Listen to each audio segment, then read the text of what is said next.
Your sister is more generous, Mom shouted while transferring the down payment money to her. At the open house, the realtor asked, "Didn't she say she'd buy this place last week?" I'm Amelia Green. 35, married with 2 kids, and living in the same house I grew up in.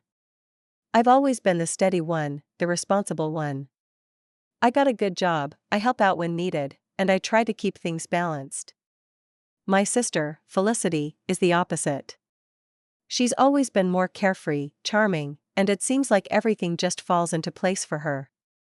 She moved out young, went off to college, got a high-paying marketing job right after graduation, and honestly, it always felt like she was the golden child in my mom's eyes. Now, don't get me wrong, I love Felicity. I really do. But things have shifted over the last few months. It started when my mom began talking more seriously about selling the house. For context, my dad passed away 4 years ago, and ever since then, it's been just my mom, my brother, who lives out of state, and me. My mom, Carol, had been struggling with maintaining the house. It was becoming too much for her, the maintenance, the bills, the yard work. I'd been offering help here and there, suggesting we could look for a smaller place, something more manageable for her. But she resisted. She always said the house was too full of memories to leave. That was until recently, when the idea of moving started to get more serious. Felicity had been home a lot more in recent months, mostly because she was working remotely for her job. One evening, she brought up the topic of moving while we were all sitting around the dinner table. I wasn't expecting it, but as soon as she mentioned it, I could tell my mom's face lit up. "I've been thinking, Mom," Felicity said with that smile of hers that always seemed to win everyone over. "What if you sold the house and got something new? Something more modern, something that's easier to manage?" My mom looked at her, and for the first time in a while, she seemed hopeful. "You know, Felicity, I've been thinking the same thing, but I just don't know where to start." I offered my help immediately. "I can help with the research, look at properties, see what's out there," I said, trying to show I was ready to pitch in. But Felicity was quick to take control of the conversation.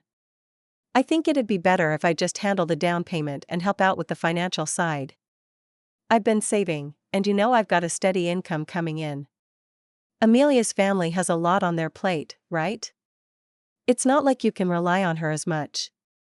I heard the slight edge in her voice, even though she tried to mask it with a smile. It stung, but I didn't say anything. I could see my mom nodding in agreement, her focus entirely on Felicity.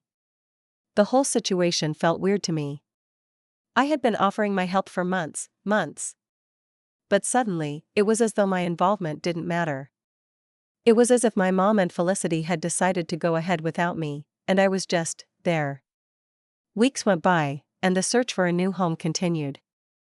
I tried to stay out of it, not wanting to cause tension, but it was hard not to feel like an outsider in my own family.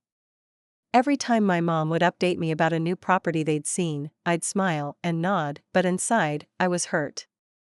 It felt like I wasn't being included in the process at all. The worst part was that my mom never acknowledged how much I had been trying to help. Instead, she was fixated on Felicity, who, it seemed, could do no wrong. Then came the day when Mom finally told me that they had found a house they liked. It was perfect, according to her. A perfect match, she called it. I was curious, so I asked if I could come see it with them. "I think you'd really love it," she said, but she was careful in how she phrased it. There was an almost apologetic tone, and I immediately knew something was off. I figured they'd be meeting with the realtor that afternoon, and I didn't want to feel like I was intruding. That's when the first pounds hell hit me. My mom sent me a text that afternoon that made me freeze. "Your sister is more generous than you, Amelia. I can't believe she's covering half the down payment." I stared at the message for what felt like an eternity. More generous? My heart sank. For the first time, it felt like my mom had chosen Felicity over me, and it wasn't just about the money. It was about trust. It was about who she turned to when she needed help. Felicity had always been the one who swooped in when Mom needed something. She was the one who helped with the bills, with the maintenance, with anything that required money. And my mom didn't hesitate to let her. I wasn't angry at Felicity, I was angry that my mom had always downplayed my role in the family. A few days later, I found myself standing in front of that house, the one my mom and sister had already set their sights on. They were inside with the realtor, and I was left standing out front, staring at the yard. I hadn't been invited, but I couldn't stay away. I needed to see it for myself. When I walked into the house, I saw them right away, Mom, Felicity, and the realtor. They were standing in the kitchen, chatting about the layout of the house, as if everything was decided. I couldn't keep quiet any longer. I thought I was supposed to be a part of this process? I asked, my voice barely above a whisper. The tension was immediate. Felicity glanced at me, her smile faltering. Amelia, we didn't mean to exclude you. We just wanted to handle the details. I could feel the anger rising in me. Details? Mom, I've been offering to help for months, and now you're letting her take care of everything? You're selling this house without even including me in the decision-making. Why? My mom, looking more uncomfortable than I'd ever seen her, shifted from foot to foot. Amelia, you know how hard it's been for me. I don't know what I would do without Felicity's help right now. I felt my chest tighten. And what about me? What about all the times I've offered to help? Does that not count for anything? Felicity stepped in, trying to defuse the situation. It's not about choosing sides, Amelia. It's just what? I interrupted. It's always been just Felicity's way, hasn't it? You rely on her for everything. The realtor, who had been standing quietly in the background, suddenly spoke up. Didn't she say she was going to buy this place last week? That comment hit me like a ton of bricks. It wasn't just that Felicity was financially involved, it was that she had already promised the house to my mom before I even knew about it. There was no mention of me, no thought of including me in the process. I turned and walked out of the house, not looking back. My heart was racing, and I couldn't hold back the tears anymore. I felt betrayed, excluded, and invisible. It wasn't just about the house, it was about the fact that I wasn't the person my mom needed anymore. It was as if I didn't matter. I didn't go back to the house for a few days. Honestly, I couldn't bring myself to. The more I thought about it, the more hurt I felt. My mom had always been someone I could lean on. She had always been my emotional anchor, especially after Dad passed. But now it felt like I was just a side character in the story of her life, and Felicity was the star. I spent the next few days avoiding my mom's calls. I wasn't angry at her, not exactly, but I was hurt. Hurt in a way I couldn't easily put into words. I knew she was struggling after Dad died. I knew she needed help. But I also needed her. Didn't that count for something? It wasn't until a few days later that I heard from my mom again. This time, she sent me a message asking if I could come over for a talk. We need to clear the air, honey, it said. I knew she wasn't going to back down, but I also knew that if I didn't go, the distance between us would only grow. So, I agreed to meet her. When I arrived, the house felt emptier than usual. My mom was sitting at the kitchen table, a cup of tea in front of her. She motioned for me to sit across from her.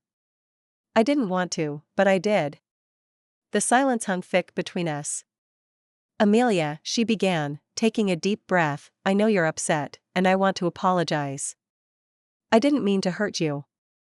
But you need to understand something. Her eyes were tired, the weight of the decision visible on her face. I didn't say anything at first. I just waited for her to continue.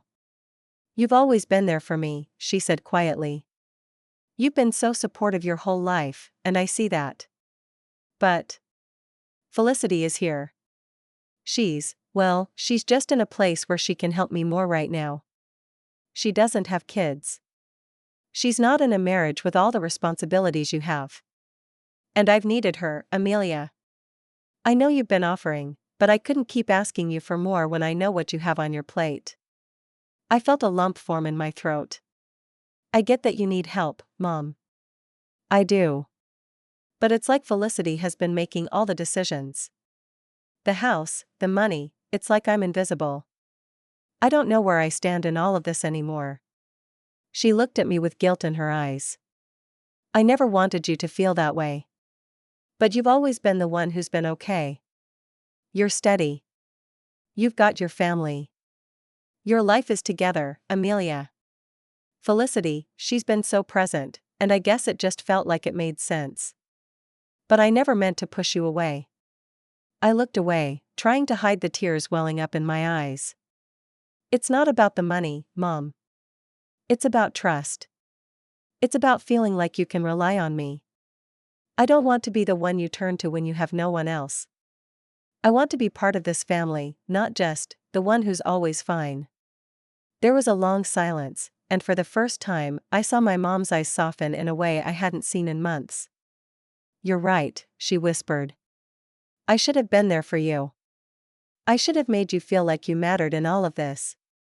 I don't want to lose you, Amelia. Not over something like this. But even as she said it, I could feel the distance between us. The house had become the symbol of that distance, the place where all our unspoken feelings and resentments had come to a head. I didn't know how to fix this. Part of me wanted to walk away and never look back, but another part of me knew that was just running away from the hurt. You didn't lose me, Mom, I said quietly. But I need you to understand. I can't just keep giving when it feels like I'm getting nothing back. I can't keep offering support when it's clear you've already made your choice. She nodded, tears welling in her eyes. I never meant to choose Felicity over you. I never meant to make you feel second. It was hard to hear, but even harder to process. I knew she was sorry. I could see the sincerity in her eyes. But the damage had already been done. I had spent years feeling like I was always there for my mom, and for the first time, I realized that I had let myself get swallowed up in being the responsible one. The one who was always expected to manage everything. And in doing so, I had let my own feelings go unheard. Over the next few weeks, I saw my mom and Felicity a couple of times, but things had shifted. I could feel it.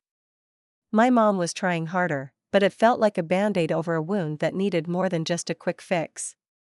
I saw how Felicity would subtly take the reins, especially when it came to anything related to the house. I couldn't help but feel like a spectator in my own family, watching as they made all these decisions without me. One day, I decided to visit the house again. The new house. It was a done deal at this point. Felicity and my mom were already talking about moving in soon. When I walked through the front door, I was struck by how unfamiliar it felt. This was supposed to be my mom's fresh start, but it didn't feel like home. It felt like a reminder of everything that had changed between us. Felicity was there, of course. She greeted me with a forced smile. Amelia, you finally decided to come see it, she said, trying to sound casual, but I could tell she was uncomfortable. I nodded. Yeah. I figured it was time. As we walked through the rooms, I could see the excitement in her eyes. This was her project. She had helped Mom pick out the paint colors, the furniture, the layout. It was a reflection of everything she had done for Mom, and it stung. Mom seems really happy here, I said, trying to keep my tone neutral. She is, Felicity replied, her voice softening. I think this is what she needs. And I know she's grateful for everything you've done, Amelia. She hesitated, her eyes flicking to the floor. You just have to understand that I was in a position to do more. It felt like a stab, even though I knew she didn't mean it that way. I wanted to say something that would make her understand. But the truth was, I wasn't sure how to get through to either of them. It wasn't about the house anymore. It was about the fact that I had been overlooked, as if I didn't matter as much as Felicity did. I left soon after that, feeling heavier than when I came. The house was beautiful. It would be a perfect new beginning for my mom. But it wasn't a new beginning for me. I wasn't sure if I could move forward with them the way things were. I spent the next few days mulling over my thoughts. I could feel myself pulling away, withdrawing. Not because I didn't love them, but because I was struggling to figure out where I fit into their lives anymore. I wasn't sure if I could stay silent about it much longer. As the days turned into weeks, I found myself sinking deeper into frustration. The more I reflected on what had happened, the more I realized how much I had allowed myself to be sidelined. My mom and Felicity, with all their talk of new beginnings and moving forward, had left me in the dust.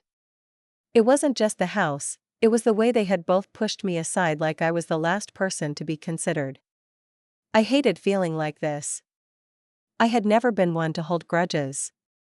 But I was angry.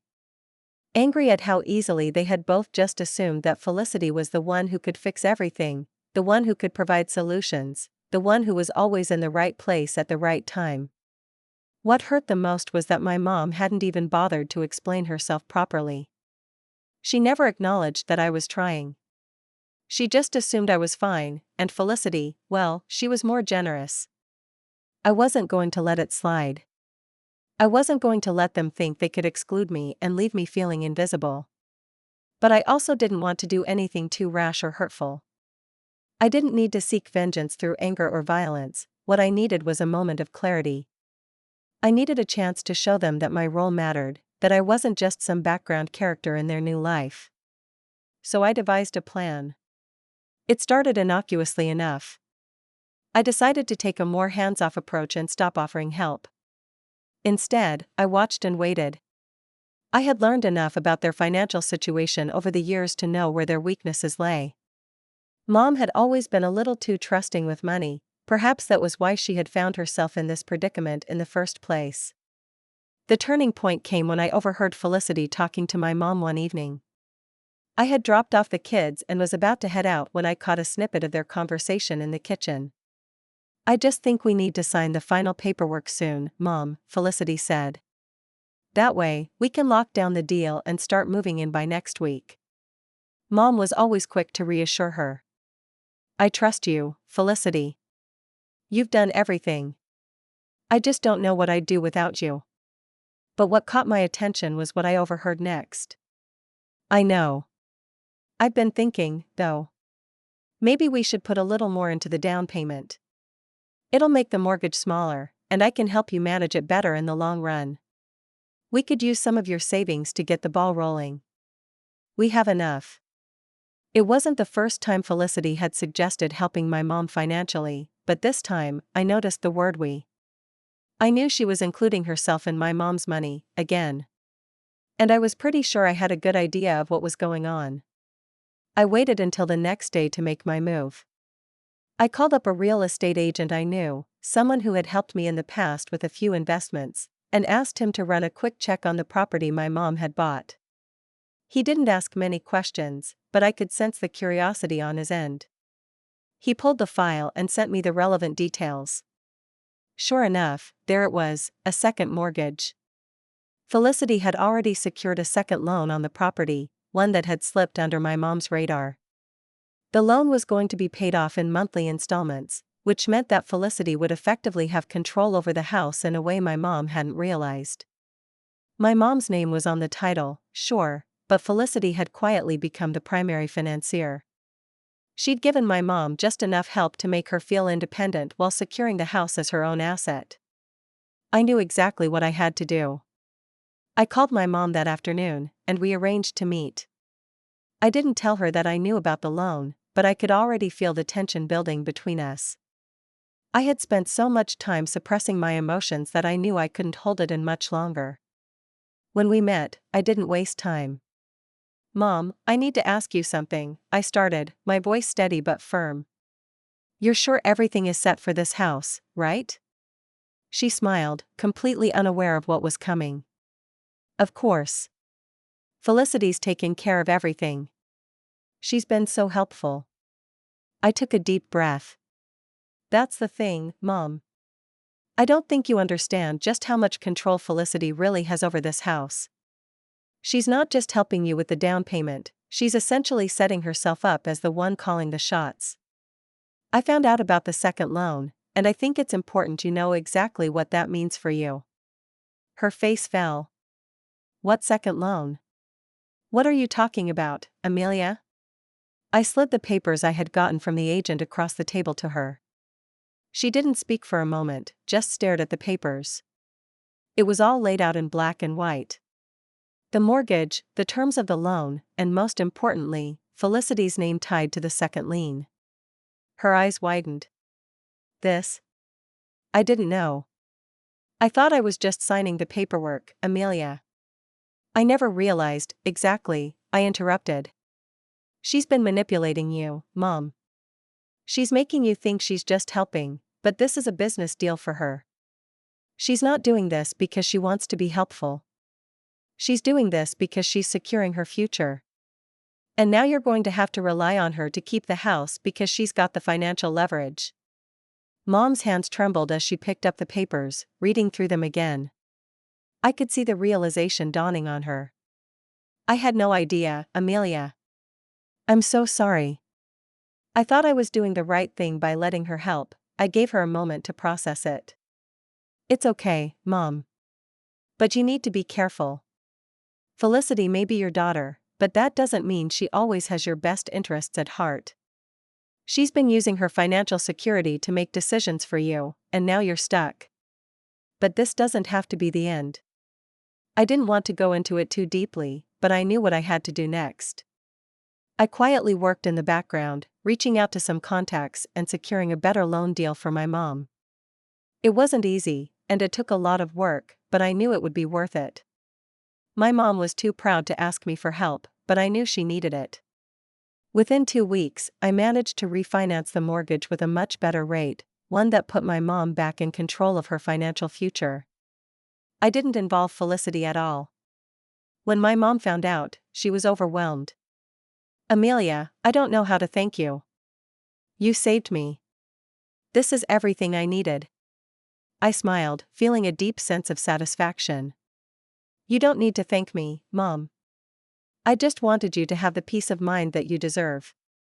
And as for Felicity? Well, I didn't confront her directly. But when she found out that my mom had refinanced without her involvement, the tension between us shifted. I could tell she was blindsided. She tried to hide it, but the sense of control she had once had over my mom's financial situation was gone. The next time we saw each other, I noticed her trying a little too hard to play the part of the concerned sister. But I wasn't buying it anymore. The house was still theirs, but the power had shifted.